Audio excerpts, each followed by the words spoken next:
বন্ধুরা, ক্যালেন্ডারের পাতায় আর মাত্র কয়েকটা দিন। 2025 সালের 13ই জুলাই থেকে বদলে যাবে শনির গতি। শুরু হবে শনির বক্রী অবস্থা, অর্থাৎ উল্টো গতি। প্রায় 4.5 মাস অর্থাৎ 27শে নভেম্বর পর্যন্ত শনি এই বক্রী অবস্থাতেই থাকবে। এমন সময় শুরু হয় জীবনের কঠিন অধ্যায়। হঠাৎ করে থেমে যায় কাজের গতি, সম্পর্কের মাঝে আসে দূরত্ব, পরিশ্রম করে সঠিক ফল না পাওয়ার হতাশা গ্রাস করে। কারো জীবনে ফেরে পুরনো কষ্ট, তো কেউ পড়ে জীবনের কঠিনতম পরীক্ষায়। কিন্তু প্রশ্ন হলো, কে পড়বে এই কামিক পরীক্ষার মুখে? কাদের জীবনে আসবে বড় পরিবর্তন? আর কে কেমন প্রতিকারের মাধ্যমে এই সময়টা কাটিয়ে উঠতে পারবেন? আজকের এই ভিডিওতে আমরা জানব সেই 4টি রাশির নাম, যাদের জন্য শনির এই বক্রী গতি হতে চলেছে এক নতুন চ্যালেঞ্জ। জানবো কি কি সমস্যা আসতে পারে আর কিভাবে সেই সমস্যার মধ্যেই লুকিয়ে রয়েছে শুদ্ধি ও উন্নতির যোগ। তাহলে চলুন এইবার শুরু করা যাক এবং জেনে নিই কোন 4টি রাশির জীবনে আসতে চলেছে সেই চ্যালেঞ্জ। 1. কর্কট রাশি। প্রথমেই আসছি কর্কট রাশিতে। শনির এই বক্রী গতি কর্কট রাশির জাতক জাতিকাদের জীবনে বেশ কিছু প্রভাব ফেলতে পারে। প্রথমত, স্বামী স্ত্রীর মধ্যে ভুল বোঝাবুঝি বাড়তে পারে। পুরনো সম্পর্ক ভেঙে যাওয়া বা নতুন সম্পর্কের ক্ষেত্রে টানাপোড়েন দেখা দিতে পারে। ধৈর্য হারালে ছোট বিষয়ও বড় আকার ধারণ করতে পারে। দ্বিতীয়ত, হঠাৎ করেই পারিবারিক দায়িত্ব বেড়ে যেতে পারে। এর ফলে ব্যক্তিগত জীবনে চাপ অনুভব করতে পারেন। তৃতীয়ত, কর্মক্ষেত্রে বা সামাজিক জীবনে গোপন শত্রুদের ষড়যন্ত্রের শিকার হতে পারেন, যা আপনার বদনামের কারণ হতে পারে বা মানসিক হতাশা বাড়াতে পারে। কাছের কোনো বন্ধুর দ্বারা প্রতারিত হওয়ার সম্ভাবনা রয়েছে। আর্থিক লেনদেনের ক্ষেত্রে খুব সতর্ক থাকতে হবে। এর প্রতিকার হিসাবে প্রতি মঙ্গলবার হনুমান চালিসা পাঠ করুন। এটি আপনার সাহস ও মানসিক শক্তি বাড়াতে সাহায্য করবে। এছাড়া প্রতিদিন সকালে রুদ্রাক্ষ বা শ্বেত চন্দন ধারণ করে দিন শুরু করুন। এতে মন শান্ত থাকবে এবং নেতিবাচক প্রভাব কমবে। অথবা শনিবারে কোনো শনি মন্দিরে তিল ও তেল দান করুন। এতে শনিদেব প্রসন্ন হন এবং অশুভ প্রভাব কমে আসে। আপনার জন্য বিশেষ পরামর্শ হলো, কর্কট রাশির জাতক জাতিকারা যেন দাম্পত্য জীবনে ধৈর্য ধরেন, কারণ এই সময় ভুল বোঝাবুঝি খুব দ্রুত সমস্যা তৈরি করতে পারে। প্রতিটি বিষয়ে ঠান্ডা মাথায় চিন্তা করে সিদ্ধান্ত নিন। 2. তুলা রাশি। এবার কথা বলবো তুলা রাশি নিয়ে। শনির বক্রী গতি তুলা রাশির জন্য কি প্রভাব নিয়ে আসছে চলুন দেখে নিই। প্রথমত, পৈতৃক সম্পত্তি বা পারিবারিক সম্পদ নিয়ে আইনি মামলা বা বিবাদ দেখা দিতে পারে। এতে মানসিক অশান্তি বাড়বে। দ্বিতীয়ত, পিতার স্বাস্থ্যের অবনতি হতে পারে, যা আপনার জন্য দুশ্চিন্তার কারণ হবে। পাশাপাশি পরিবারের বৃদ্ধ সদস্যদের দায়িত্ব হঠাৎ করে আপনার কাঁধে চলে আসতে পারে। তৃতীয়ত, বাসস্থান পরিবর্তন বা হঠাৎ বাড়ি বিক্রি বা কেনা সংক্রান্ত সিদ্ধান্তে বিপদ আসতে পারে। তাই এই ধরনের বড় সিদ্ধান্ত নেওয়ার আগে অভিজ্ঞ কারোর পরামর্শ নিন। চতুর্থত, অনেক সময় মনে হতে পারে নিজের পরিবারের মধ্যেই আপনি একা হয়ে যাচ্ছেন। মানসিক সমর্থন কমে আসছে, এমন অনুভব হতে পারে। এর প্রতিকার হিসাবে প্রতি শনিবার অশ্বত্থ গাছের নিচে সর্ষের তেল দিয়ে প্রদীপ জ্বালান। এতে শনিদেব শান্ত হন।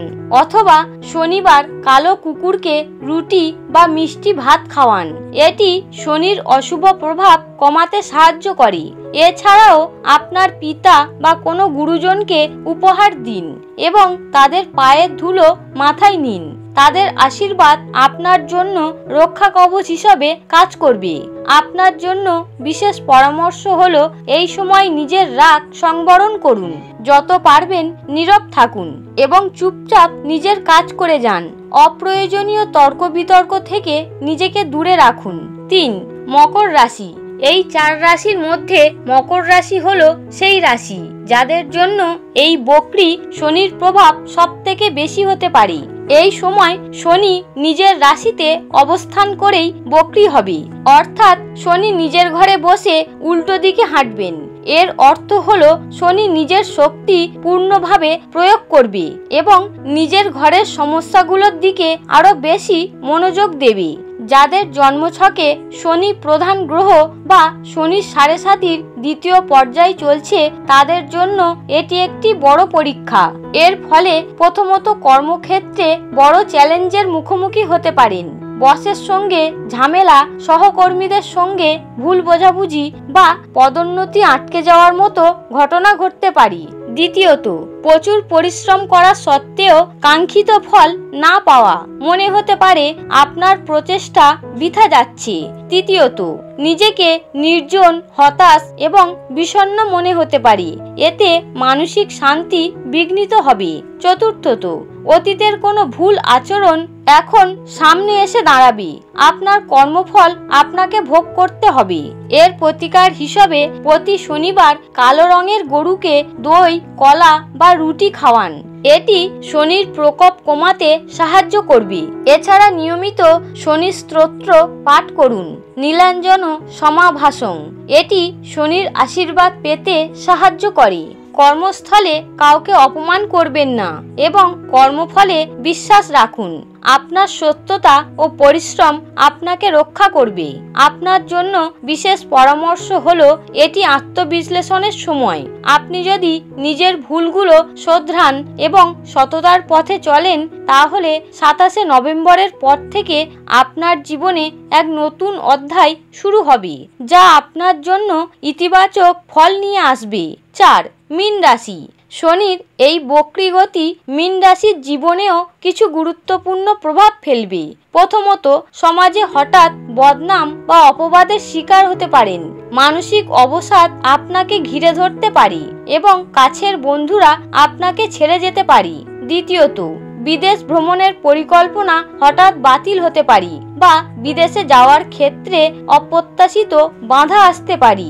কর্মক্ষেত্রে একঘেয়েমি বা কাজের প্রতি অনীহা দেখা দিতে পারে। তৃতীয়ত, কিছু জাতক জাতিকারা আধ্যাত্মিক পথে আকৃষ্ট হতে পারেন। সংসারে অনীহা বা ত্যাগ ও সন্ন্যাসের মতো ভাবনা মনে জাগতে পারে। চতুর্থত, মানসিক শক্তি কমে যেতে পারে, যার ফলে ছোট ছোট বিষয়ও বড় মনে হবে। এর প্রতিকার হিসাবে মা কালী বা শিবের উপাসনা করুন, বিশেষ করে অমাবস্যার রাতে। এটি আপনার মানসিক শক্তি বাড়াবে এবং অশুভ শক্তি থেকে রক্ষা করবে। এছাড়াও গোপনে দান করুন, বিশেষ করে কালো কাপড় ও তিল, এতে শনিদেব তুষ্ট হন। এছাড়া প্রতিদিন 21 বার ওম নমঃ শিবায় জপ করুন, এটি আপনার মনকে শান্ত করবে এবং একাগ্রতা বাড়াবে। আপনার জন্য বিশেষ পরামর্শ হলো, আপনি যদি মানসিক শান্তি বাড়াতে চান, তবে একাকিত্ব নয়, নিয়মিত ধ্যান ও উপাসনা করুন। মীন রাশির জন্য এটাই সময় নিজের ভিতরের আলো খোঁজার এবং আধ্যাত্মিক পথে এগিয়ে যাওয়ার। তো বন্ধুরা, শনির এই বক্রী গতি শুধু কষ্ট দেওয়ার জন্য নয়, এটি এক পরীক্ষার সময়।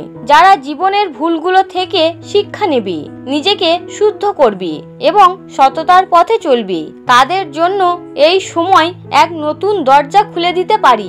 জীবনে কখনো কখনো শনির পরীক্ষা কঠিন হয়, তবে তিনি ফল দেন দেরিতে হলেও পুরস্কারের মতো। শনি মহারাজ আমাদের কঠোর পরিশ্রমের মূল্য দিতে শেখান। তাই নিজেকে প্রস্তুত করুন, সতর্ক থাকুন এবং ঈশ্বরের উপর বিশ্বাস রাখুন। বন্ধুরা, ভিডিওটি দেখে যদি ভালো লাগে তাহলে অবশ্যই একটি লাইক করবেন এবং কমেন্টে অবশ্যই জয় শনিদেবের জয় লিখতে ভুলবেন না। আপনারা সকলে ভালো থাকুন, সুস্থ থাকুন, এই কামনা করে আজকের মতো ভিডিওটি এখানেই শেষ করলাম। হরে কৃষ্ণ।